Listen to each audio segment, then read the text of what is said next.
Jiang Yan wakes into a world where demon rifts spit monsters into cities, and everybody with a pulse is forced to care. 5 years of that mess leave humanity clinging to control, and in this world, the people who can awaken a class get power, status, and a very short list of reasons not to die. When Jiang Yan awakens, he does not just get one class. He gets the rare kind of power that lets him turn skills and equipment into broken, useless versions with a single word, and that immediately makes him valuable, dangerous, and the sort of problem other people want to own. So they use him, lock him down, and keep a constant watch on him, because a power like that is a gold mine with legs. By the time Nanrong No. 1 High School calls his name, Jiang Yan already knows what the room expects and what he has to hide. He steps up to awaken, and the ceremony starts throwing off enough light to make the whole arena look expensive. Then the system spits out Repairman, which sounds harmless until the numbers start filling in the rest. His stats line up on the screen, the energy keeps building, and the first class result lands like a neat little surprise for everyone watching. And because one strange result is never enough, the second class drops in as Farmer, turning the whole thing into a dual awakening nobody expects. The crowd stares, mouths open, because a rare dual class user just rolled 2 F ranks and made confusion look official. That bizarre reading only makes sense once Jiang Yan starts using Modify for real. Surrounded by students and the ritual site behind him, he twists a legendary skill into something broken, then checks the window as the ability quietly lays out its cost, its effect, and the new damage he can do to a skill with a single use. The skill window flashes up a revive talent that can even drag the user back from death, and Jiang Yan immediately treats it like his ace in the hole. He keeps that trump card close because in a world this ugly, the guy with the emergency reset button does not advertise it. With his face set hard, Jiang Yan aims higher than just surviving the intake test. He wants first place on both rankings, and the weirdest part is that he says it like it's already annoying paperwork he plans to finish before lunch. Then the title slams into view, and it spells out exactly what makes him dangerous. One spoken word, and skills start coming apart.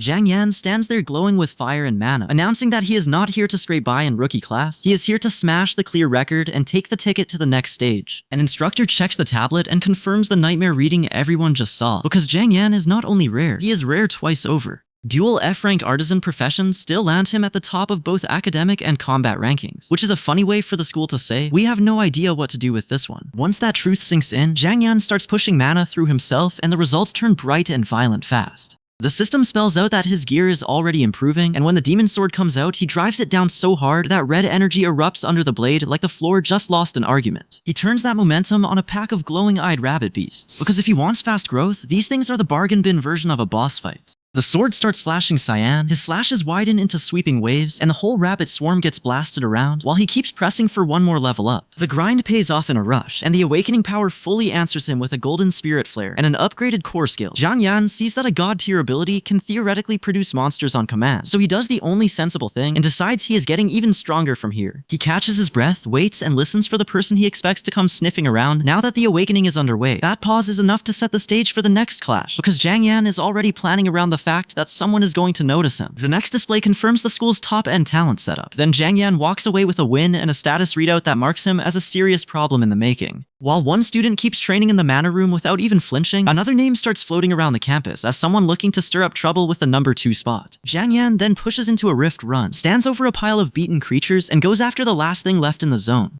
The Rabbit King drops in with armor, red blasts, and boss-level attitude, but the system gives Jiang Yan the one detail he needs. Its head armor powers a charging strike, which means it has a weakness he can weaponize. That is exactly what he waits for, because once the Rabbit King commits to Flame Headburst, Jiang Yan twists the move with Modify and turns it into Flame Headburst instead. The attack collapses into something stronger and nastier in his hands, and the modified fire damage slams back out as the opening he needed to finish the fight. When the zone finally clears, the school can do the math for once, and the numbers turn the room noisy fast. Jiang Yan shaves a massive chunk off the old record, and the students react like they just watched a ceiling get kicked out from under the entire class. Jiang Yan hears the obvious catch first. If he gets tagged for cheating in a training base, his reputation gets buried on the spot. So he keeps moving anyway, and the Dark Beast steps out in front of him while he stands there with a glowing weapon and enough purple-red energy to make the whole place look cursed. He treats the Cyclone Wolf base like what it is, a rookie slaughterhouse, and then the numbers make the warning plain. Regular wolves sit at level 6 to 9, the Wolf King sits at level 10, and freshmen are supposed to be crawling around at level 1 to 5. So picking this place is basically voluntary suffering with a receipt. Then Jiang Yan gets to work and tears through the base fast enough to make the system blink. The EXP bar jumps him from level 5 to level 10, and just like that, clearing one run is enough to hit the ceiling everybody else is still looking up at. That clean clear pushes him forward instead of slowing him down, because he refuses to stop just because some stray dog on the way wants to bark at him. He strides into the next fight with his weapon already lit, and from a distance a senior watches that dual F rank and calls him world-class trash, which is rude but not entirely useless. Jiang Yan answers by cutting through multiple demonic beasts with those blue glowing weapons, and the kill count starts feeding his growth again. While he stands over the pile, the numbers get even more interesting. His regeneration skill heals himself too, costs 100 mana, and the stat screen shows his body getting tougher while the beasts around him fail the speed check. Then the real boss finally shows itself, and the Cyclone Wolf King comes in hot at level 10 with wind power and a very aggressive glare. Its wind speed skill is already enough to matter, but Zhang Yan can see the problem now, because there is not much room left to modify either skill without making things messy. So when the wolf charges, he stops thinking and decides to solve it the simple way. He grips his weapon, meets the rush head on, and blasts out a decisive strike that turns the boss fight from a threat into a problem he can actually finish. That run leaves the instructors staring at the clock, because Zhang Yan has already smashed the old 1 hour 29 minute record. He keeps going until the pace stops being a rumor and starts looking like a new standard, which is a terrible day for everyone who liked the old numbers. By the next stretch, his power pushes into something stranger, and he draws his weapon in a burst of light as the second innate skill wakes up. The glow rolls over him in combat, the skill finally opens, and the name on the window lands like a fresh knife. Call things grafting, a power that grafts the genes of biological species together and scales into absurdity at level 10. Once he understands the full reach of it, the skill gets even nastier, because combining powerful demonic beasts can produce stronger breeds, even an S-rank result from 2 A ranks. A Beast Tamer scroll can push it further and let him contract the beast as a loyal battle pet. So now the battlefield stops looking like a wall and starts looking like raw material. That confidence carries him into a new fight against an enormous winged demon, and this time he drops to one knee as power floods up from his chest in a purple-green surge. After the beast falls, a green magic crystal drops out, the kind of rare loot that sells for a fortune and makes every earlier risk look suddenly worth the bruises. He walks on toward the glowing green rift gate with the crystal in mind and the whole base behind him. The crystal belongs to the association, sure, but now that he is level 10, he can finally move toward the wilderness, instead of just circling training grounds like everyone else's problem child. Zhang Yan catches himself thinking that even a stunt as reckless as dying in front of the working knights would drag the right kind of attention. He drops into the city plaza instead, where the crowd is already packed tight under floating rune symbols and a whole nest of operatives swarms toward him. Then the support line stops playing small, because a woman in the group unfurls massive golden wings and lights up the plaza like she owns the sky. The others react fast enough to tell this is a big deal, and the name lands with weight: Holy Angels, an S-rank support class. That is the kind of entrance that makes everybody else look like they arrived by mistake. The mood snaps when a female accuser points straight at the record and calls his speed clear fraudulent, as if the whole thing was built on cheating. She keeps pressing him, mocking his years of failing to surpass her, and throwing out uglier accusations about poverty assistance funds, because she clearly wants the whole plaza watching. Zhang Yan meets her stare head on, and now the issue is no longer paperwork. He accepts her challenge without flinching, and the other fighter answers by kicking on Berserk talent in a flare of red energy. Zhang Yan fires back with a threat to smash him so hard his teeth scatter, and his fake mask comes off, which is a very specific way to promise trouble. The system window helpfully explains that Berserk burns life force every minute, because apparently this guy comes with a built-in bill. The Berserk user charges, but Zhang Yan stays planted and ready instead of rushing in blind. That restraint matters, because the opponent is clearly the type who solves problems by turning himself into a human battering ram. After that clash is set, Zhang Yan starts thinking about the next layer of survival: proper gear. Modify makes acquiring strong equipment sound easy in his head, which is exactly the sort of thought that turns a desperate man into a dangerous one. The scene shifts into the market, where he walks in with a blue can in hand and immediately gets cornered by someone dragging up an old scholarship offer and a wealthy second-gen accusation. He squares up with the man across from him, then locks into a combat stance with his fists raised, and the entire exchange has the smell of another public fight waiting to happen. Instead of charging straight in, Zhang Yan plays the long game and starts buying the opponent's speed-clear strategy for the Whirlwind Wolf encounter. Then he keeps moving through the stalls, already wondering what treasures are waiting for him, which is usually how trouble starts when he has money or a plan. One stall finally gives him something worth stopping for: a Demonfall blade embedded with a Whirlwind Wolf magic crystal. The seller immediately tries to sweeten the deal with a repair offer and a free bronze sword, and Zhang Yan takes one look at the blade and asks for a test swing, because subtlety never survived this market. The test pays off fast, because the bronze sword's true identity snaps into place as the Azure Steel Sword. Zhang Yan stands there holding it with a power-bent aura around him, then lays out the real trick. He can turn skills into broken, useless versions with a single word, and he is not shy about saying he is an artisan class 2, specifically a D-rank blacksmith. That makes the whole weapon business go from shopping to surgery. He explains the repair logic next, pointing out that once durability hits 0, a weapon is finished unless someone understands its internal structure and channels magic through it properly. The glowing diagram and the memory of him repairing high-rank treasures for important figures in a previous life make it clear this is not luck, just experience with better tools than everyone else has. By the time the repair completes, he is standing with the fixed blade, and the stat display confirms the job is done. He then pushes the technique one step further by changing a single character in the weapon's name, turning Azure Steel into Azure Jar Sword, and forcing a pseudo-divine result that exposes the blade's real origin as the legendary weapon of an ancient divine general. That legend comes with a brutal resume, and Jiang Yan starts thinking about the 2000 in his pocket dimension he means to rescue before heading to university, even as he notices the withdrawn girl at the desk and decides she needs living expenses first. A wealthy girl catches Yao Kexin off guard with that blunt little fact about her family, and he reacts like somebody just dropped a gold bar on the table.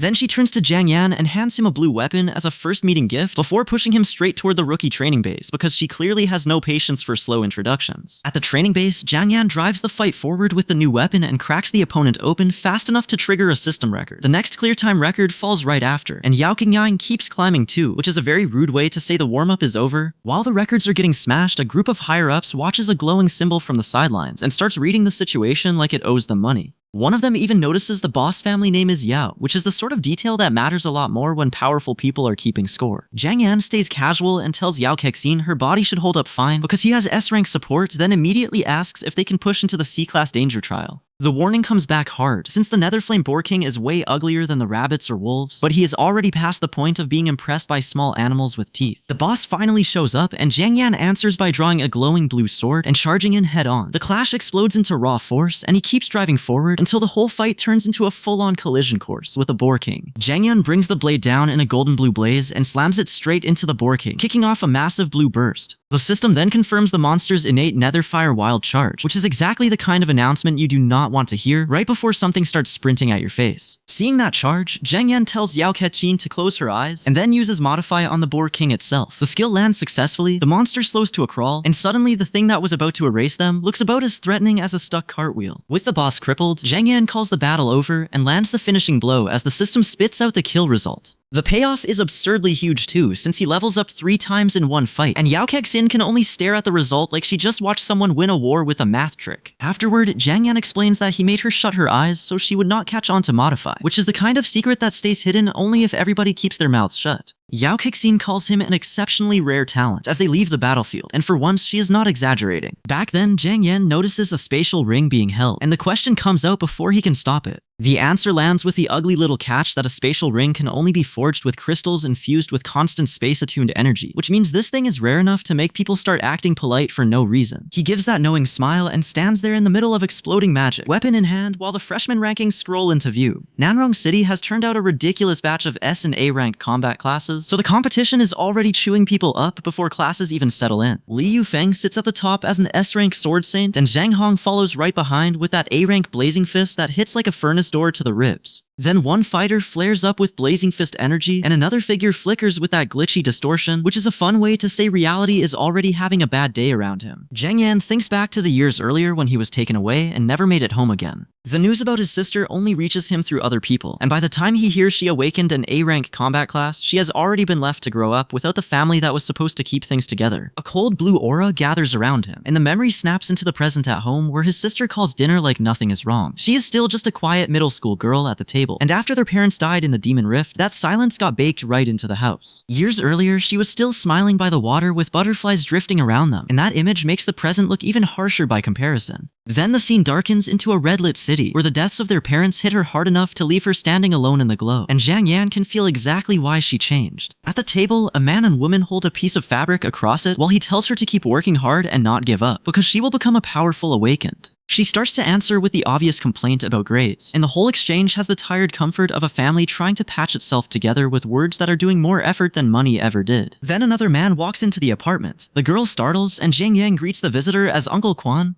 The stressed man drops onto the couch like his head is carrying the bill, and the name tag on the wall makes it clear this is the owner of Aquan Emergency Loans, which sounds cheerful in the same way a tax audit sounds cheerful. Before leaving, Jiang Yan stops his sister and worries that the money might have come from something dirty. He reminds her that if it came through illegal means, mom and dad would never let it slide, and then he cuts that fear off by putting a hand on her head and telling her she does not need to worry about it anymore. That memory pushes him toward the next target, because Poison Dragon Valley is packed with monsters and is the fastest place to level up. He hears the rumor about a rare dragon-type magical beast deep inside, realizes a dragon egg would finally give his universal grafting skill something worth using, and decides he is going tomorrow so he can also pull out magic crystals and sell them for cash. The next move puts him on the train to Nanrong Demon Rift Station, where the announcement tells passengers to get off. From there, the city opens up as Nanrung Rift City, a place split from the real world by a single spatial passage and serving as humanity's bridgehead against the rifts, which is a fancy way of saying everybody here lives one alarm bell away from trouble. The memory of his last life hits again, with him and a woman facing the starfield while he remembers being forced to hand over plenty of resources to them. By sunset, he is already at the east gate overlooking Poison Dragon Valley, and when the captain asks if he really plans to enter alone, Zhang Yan just says he will come back alive. The captain tries to wave Zhang Yan through, but a soldier cuts in and shouts his name, pointing out that this is Nanrung City's top scorer from the college entrance exams. That changes the mood fast, because now everybody knows the quiet kid at the gate is not some random tourist, and the captain has to decide whether to let him into Poison Dragon Valley anyway. Zhang Yan keeps his focus on the real problem. Antidote pills cost 50 apiece, they only last 3 hours, and in a place like this, every second burns money. So he stops talking, triggers his hidden modify, and pushes straight into the valley with a speed and force boost that makes the trip look a lot less suicidal. His sword gets tweaked too, turning Cyan Steel Sword into Cyan Steel Sword, which is exactly the sort of upgrade name you make when subtlety misses the briefing. He treats the whole valley like a hunting ground from that moment on, because now he has the tool and the time to chase dragon materials. Then Liu Yuan shows up with 2 subordinates, and the name tag gets even heavier. This is the eldest young master of the Li family, one of Nanrong City's top awakened factions. Zhang Yan draws his sword and makes it clear he is not here to donate experience to rich kids for free. A monster crashes into the fight from above before anyone can settle the argument, and Zhang Yan snaps into defense mode. His Cyan Steel Sword fails to slice clean through, which is a rude reminder that even a broken-sounding weapon still has to meet a very real boss monster. The attacker is the Miasma Demon Toad King, and it does not fight fair or small. It lashes out with a giant tongue snare, traps multiple hunters in midair, and forces Zhang Yan to read the opening in a split second before the whole squad becomes frog snacks. He takes that window and lunges in, declaring that he is claiming the beast's life, not its leftovers. The blade lands on the toad's head, but the boss hardens itself with mutated toad skin, and that single defense boost makes one thing obvious. This is going to need a massive gamble. So Zhang Yan commits to the risky play and channels everything into a brutal flame-wreathed strike. Demon Fall Saber gets modified into Demon King Saber, and the result is a red-orange explosion that turns the air around him into a spinning furnace. The wider fight keeps spilling outward in the chaos, with 2 figures trading high-speed blows while the room fills with talk of wagers and weapons. One side says the loser hands over the saber, and the other accepts without hesitation, because in this world, even a fight comes with side bets and someone always thinks the loot is the main event. That whole stretch underlines the real trick at work. One word changes a skill and the whole battle breaks open. Zhang Yan rides that principle all the way into the next clash, where a speed-built opponent boasts that pace is everything, only to get called too slow and dismissed as an F-rank nobody worth fearing. After that, the search turns weird and grounded at the same time, ending on a plain tree stump that looks useless until it clearly isn't. For Zhang Yan, that is just another reminder that the next resource, the next secret, or the next threat can be hiding in the most irritatingly ordinary place possible. The enhanced opponent comes in hard, but Zhang Yan answers by punching the weapon up and taking the fight back from the edge. When the enemy finally shouts in disbelief, Zhang Yan is still standing, still moving, and already looking for the opening that turns a scary attack into a mistake. He gets clipped, coughs through the hit, and the memory of an old enemy flashes through his head just long enough to sharpen his next choice. So he waits, lets the mist and the pressure close in around him, and holds himself steady like the fight is already leaning his way. By the end of it, he stands in a glowing cyan aura and calls the whole clash a draw, which is a pretty polite way to say nobody gets to brag yet. The handshake follows, then the promise of a rematch at the freshman top tournament, because even in this world, people still schedule their grudges. Then the tone flips fast. Zhang Yan's eyes go purple, his mouth sharpens, and he steps out looking like trouble decided to dress up.